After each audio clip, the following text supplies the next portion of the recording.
Selamat pagi dan salam sejahtera untuk kita semua. Bertemu kembali dengan saya.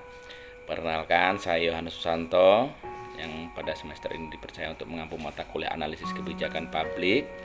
Hari ini kita akan bahas tentang formulasi kebijakan publik. Tentunya dalam formulasi kebijakan publik di sini ada 3 kegiatan belajar yang harus kita tuntaskan. Pertama, terkait perumusan masalah. Selanjutnya, karakteristik masalah kebijakan. Dan yang ketiganya adalah ciri pokok masalah kebijakan. Harapannya setelah mempelajari mata kuliah analisis kebijakan dengan tema formulasi kebijakan publik, mahasiswa-mahasiswa sekalian bisa memahami tentang perumusan masalah, karakteristik masalah kebijakan, serta ciri pokok masalah kebijakan. Langsung saja kita masuk ke poin yang pertama, yaitu tentang perumusan masalah kebijakan.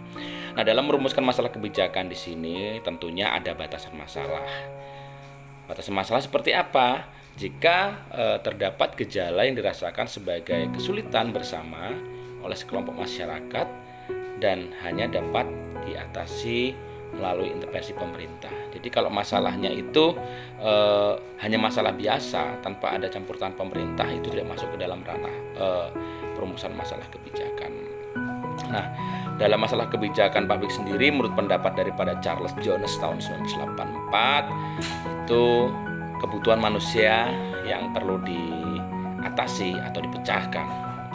Pandangan yang berbeda, pandangan daripada Anderson mengatakan masalah publik itu suatu kondisi dan atau situasi yang menghasilkan kebutuhan atau ketidakpuasan pada rakyat untuk memerlukan campur tangan atau dicarikan cara-cara penanggulangannya. Itu terkait masalah kebijakan publik, pandangan daripada ahli. Bagaimana karakteristik masalah kebijakan itu? Jadi di sini saya akan mencontohkan. Pertama, suatu masalah akan menjadi masalah kebijakan bila masalah tersebut diartikulasikan. Jadi ada orang atau kelompok yang menggerakkan ke arah tindakan untuk mengatasi masalah tersebut. Misalkan tentang kemiskinan. Jadi ada sekelompok orang yang mengarahkan bahwa bagaimana mengatasi masalah kemiskinan tersebut. Dan itu nanti membutuhkan campur tangan pemerintah. Selanjutnya, contoh yang kedua, bila ada kelompok masyarakat yang mempunyai pendapatan rendah tetapi menerima kondisi ini dan tidak ada satupun yang dilakukan oleh pihak lain atas namanya, maka hal ini tidak dapat dikatakan sebagai masalah kebijakan publik. Nah, ini kalau hanya masalah kelompok itu sendiri, hanya berkutat pada lingkup masalah sendiri, masyarakat itu sendiri, tidak membutuhkan campur tangan pemerintah, itu tidak masuk dalam ranah karakteristik kebijakan publik. Itu contoh yang pertama mengarah kepada masalah yang akan diberikan campur tangan pemerintah, dan yang selanjutnya masalah yang hanya masalah biasa saja tanpa perlu campur tangan pemerintah. Itu karakteristik masalah kebijakan. Bagaimana ciri pokok masalah kebijakan? Tentunya harus ada saling ketergantungan, ada subjektivitas dan sifat buatan. Selanjutnya, perbedaan dalam struktur dari 3 tipe masalah kebijakan. Secara tipologi kebijakannya, struktur masalah itu bisa dilihat dari masalah yang paling sederhana, agak sederhana maupun rumit. Elemennya bisa dilihat dari mana? Dari pengambilan keputusan. Misalkan sederhananya satu atau beberapa, agak sederhana satu atau beberapa, rumitnya banyak sekali. Nah, kalau dilihat dari alternatif ataupun elemen kegunaan, elemen hasil maupun dari elemen probabilitas. Mungkin kalau dari elemen probabilitasnya, kalau sederhana itu dapat dihitung, agak sederhana tidak dapat dihitung, tetapi sekitar rumit itu tidak dapat dihitung. Sangat seperti itu. Kalau masalah sederhana seperti apa sih? Pemecahannya hanya melibatkan satu atau beberapa pembuat kebijakan dengan alternatif pemecahan terbatas. Contohnya seperti apa? Misalkan penghentian PNS. Dalam hal ini sudah jelas ada pejabat tertentu yang berwenang menghentikannya. Sudah ada aturannya, kapan dan dalam kondisi bagaimana seorang PNS itu dapat diberhentikan. Misalkan menyalahi aturan, menyalahi kode etik dan sebagainya. Itu sederhana. Struktur masalah agak sederhana. Ini tentunya pemecahan masalahnya melibatkan beberapa pembuat kebijakan. Alternatif pemecahannya sangat terbatas. Nilai yang akan dikejar disetujui, tetapi hasil tidak pasti. Dan tingkat probabilitasnya sangat sulit dihitung. Misalnya apa ini? Saya contohkan. Pembebasan tanah untuk pelebaran jalan yang perlu ganti rugi. Nah, pemecahan masalah ini melibatkan banyak instansi tentunya. Dan nilai yang akan dikejar adalah bagaimana tercapai konsensus harga antara pemilik tanah dan pemerintah. Itu masalah agak sederhana. Kalau bagaimana masalah struktur masalah yang sangat rumit, ini tentunya pemecahan masalahnya melibatkan banyak pembuat kebijakan. Alternatif pemecahannya tidak terbatas. Nilai yang akan dikejar masih menimbulkan konflik, dan hasil akhir sangat sulit diketahui dengan pasti karena tingkat probabilitasnya sangat sulit dihitung. Misalnya apa? Masalah kemiskinan. Nah, ini orang cenderung setuju memecahkan masalah tersebut, tapi tidak banyak alternatif kebijakan digunakan untuk memecahkannya. Dan ketika memilih alternatif mana yang terbaik, sering timbul biasanya konflik. Karakteristik untuk mengenali adanya masalah kebijakan harus tentunya menyangkut tadi ya, kepentingan masyarakat luas, dan harus serius, memiliki potensial menjadi serius dan ada peluang untuk memperbaiki.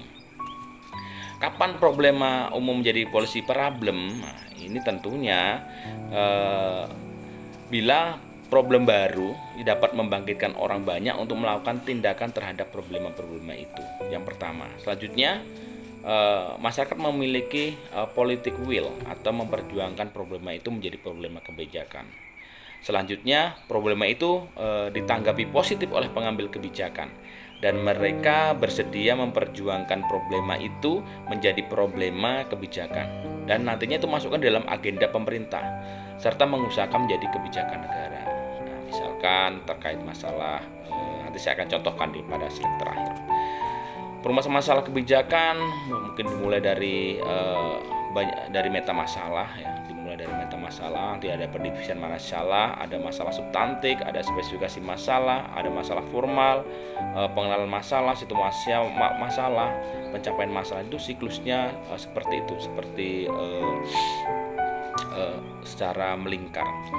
Selanjutnya saya berikan contoh tadi terkait bagaimana untuk masalah itu masuk ke dalam ranah yang harus perlu campur tangan pemerintah. Ini saya berikan dua contoh. Contoh yang pertama, bagaimana masalahnya mengenai masyarakat itu resah dengan maraknya peredaran video porno. Itu tahap situasi masalah. Meta masalahnya seperti apa? Mudahnya memperoleh VCD porno. Jadi istri menjadi resah. Terjadi pemerkosaan setelah melihat video porno. Terjadi pergaulan seks yang bebas. Banyak anak remaja atau gadis sebelum menikah. Perilaku masyarakat mudah meniru. Itu meta masalahnya. Masalah substantifnya seperti apa? Mudahnya mendapatkan video porno. Terus budaya mudah meniru. Terus moralitas. Nah, masalah formalnya apa? Berkaitan dengan sistem edar VCD porno. Maka ini perlu campur tangan pemerintah untuk mengatasi akan hal ini. Itu contoh yang pertama. Contoh yang keduanya terkait tentang situasi masalah PKL mengganggu penduduk. Nah, meta masalahnya seperti apa? Tempat PKL tidak tertata rapi. Pedagang kaki lima tumbuh subur. Pedagang kaki lima produk sampah karena ketika sudah berjualan tidak mempedulikan sampahnya, dibiarkan saja. PKL mengganggu keindahan kota. Perilaku PKL seenaknya saja. Itu meta masalahnya. Masalah substantifnya seperti apa?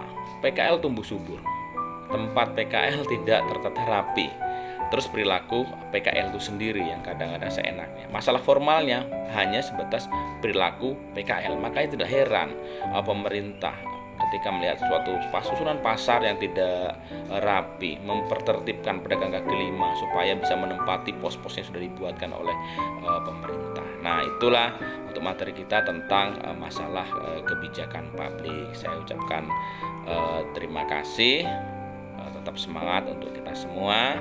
Selamat pagi dan salam sejahtera untuk kita semua.